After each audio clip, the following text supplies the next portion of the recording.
Bienvenidos a Voces de la Memoria, un podcast testimonial a 50 años del golpe de Estado en Argentina. Una producción del Movimiento por los Derechos Humanos de San Francisco del Monte de Oro, San Luis, junto con Radio La Cigarra. Este ciclo forma parte de la convocatoria Federalizar la Memoria. Hace 50 años, la historia argentina cambió para siempre. Pero la memoria no es pasado. Es voz, es nombre, es historia viva.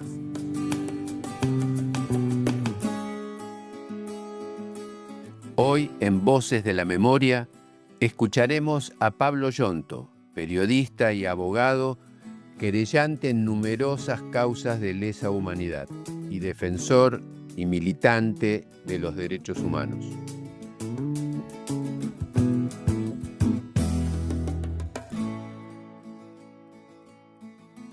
Mi nombre es Pablo Yonto, soy abogado en causas por delitos de lesa humanidad y periodista. Y bueno, llevo adelante desde 1984 alrededor de 360 querellas por víctimas del terrorismo de Estado y pidiendo justicia por las y los compañeros detenidos desaparecidos. La particularidad que tiene en la Argentina el juzgamiento a los responsables de los crímenes de lesa humanidad es que aquí se avanza contra todos los responsables, es decir, sean militares, sean civiles, sean varones, sean mujeres, todo aquella que haya tenido participación en alguno de estos crímenes,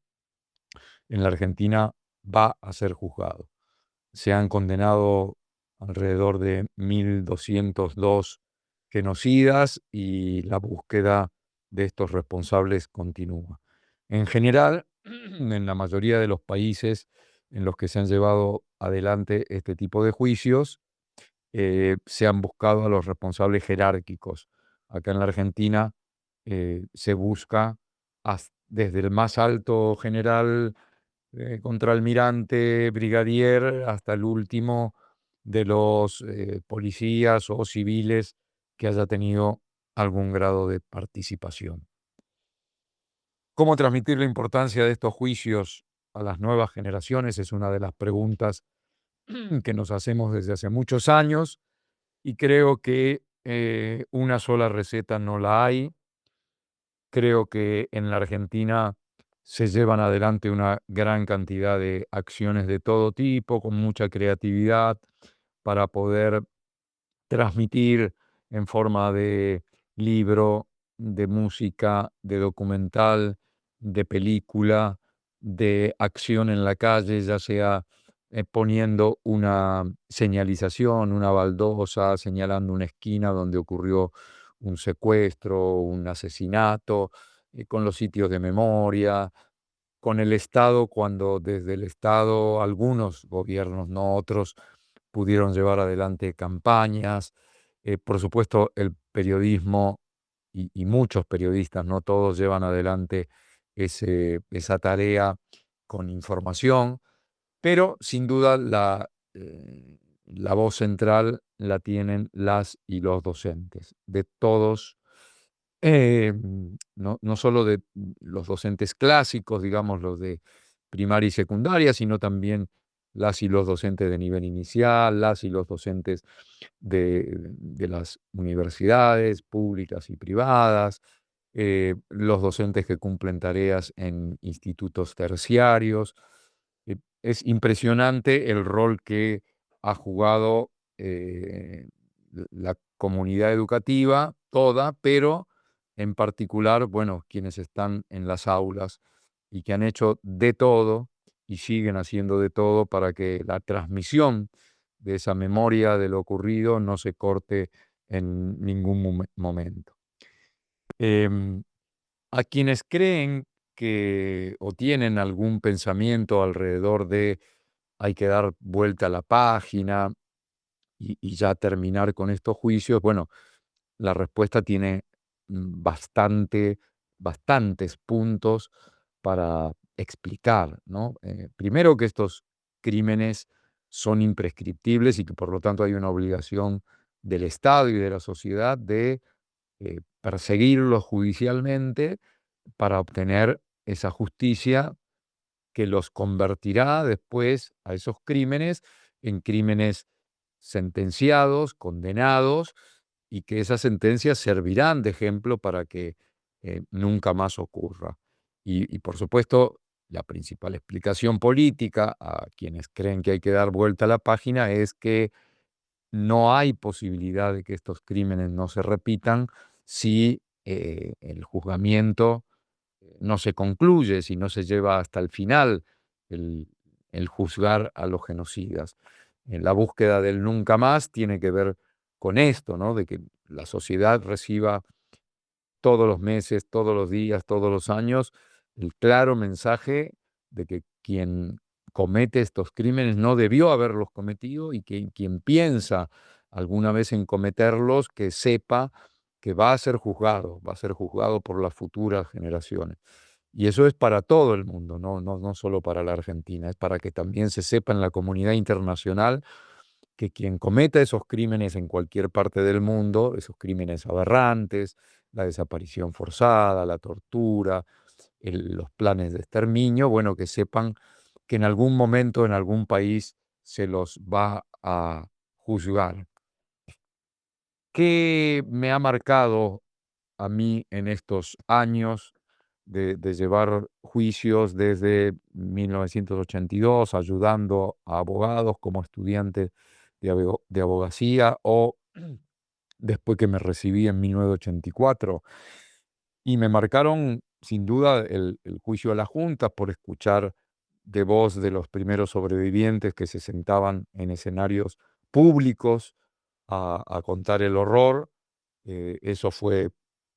nos marcó a muchos y a muchas para siempre.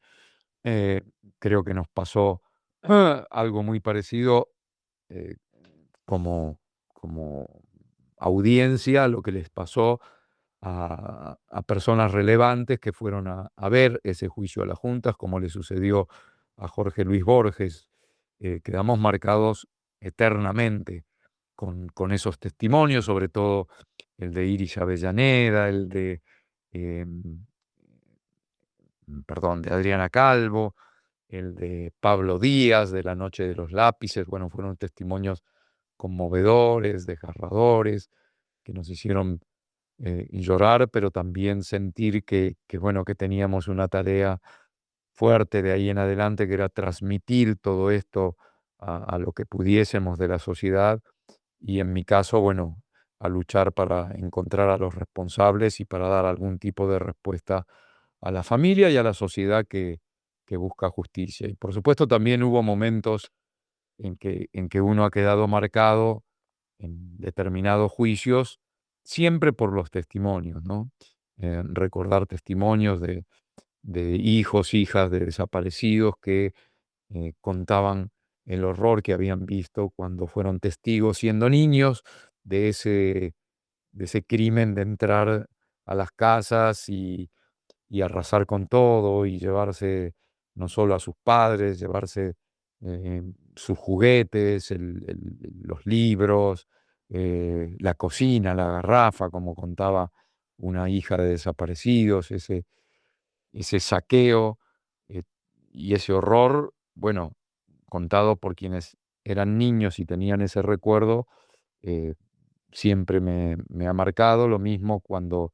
esos hijos ya con 40 y pico, 50 y pico de años, se animaban a dar testimonio y recordar también la cara del genocida que había entrado a su casa y que ellos la guardaban para siempre en sus retinas y en su memoria, ¿no? Eh, ¿Por qué la Argentina es considerada un ejemplo a nivel internacional? Bueno, primero porque dio el puntapié inicial, ¿no? Cuando nadie, sobre todo en Latinoamérica, juzgaba después de un golpe de Estado, que habían sido muchos en los 50, 60, 70, juzgaba a estos criminales, ningún país lo había hecho. Entonces, eh, por eso el ejemplo argentino enseguida se transmitió y bueno, y hoy podemos decir que países como Chile, que tiene muy avanzado su proceso de juzgamiento, o Uruguay, que dio batallas contra las propias leyes del, del perdón o leyes que impedían el juzgamiento por los plebiscitos, ¿no? Perdón, que había hecho el pueblo uruguayo y que por leve mayoría tenían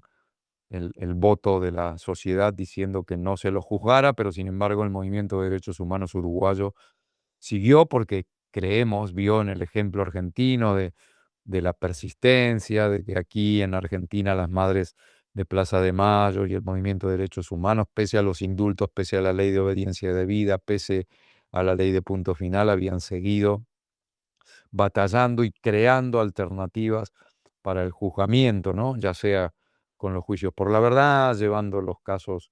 de ciudadanos europeos a distintos países de Europa para que sean juzgados en Europa, tratando de elaborar proyectos para que se declaren nulas las leyes del perdón. Bueno, eso significó caminar, marchar, denunciar, hablar en cuanto lugar fuera posible, de que no se podía consagrar la impunidad de esos crímenes, y todo eso se contagió a la sociedad y creemos que por eso a principios de este siglo, o sea, a partir del 2000, 2001, 2002, el movimiento para tirar abajo esas leyes, bueno, dio resultados, no solo a nivel político, porque Néstor Kirchner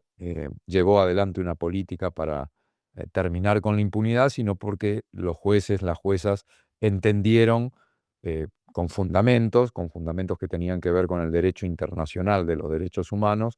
era posible sacar todos los obstáculos que impedían que avanzara este juicio y castigo a todos los culpables.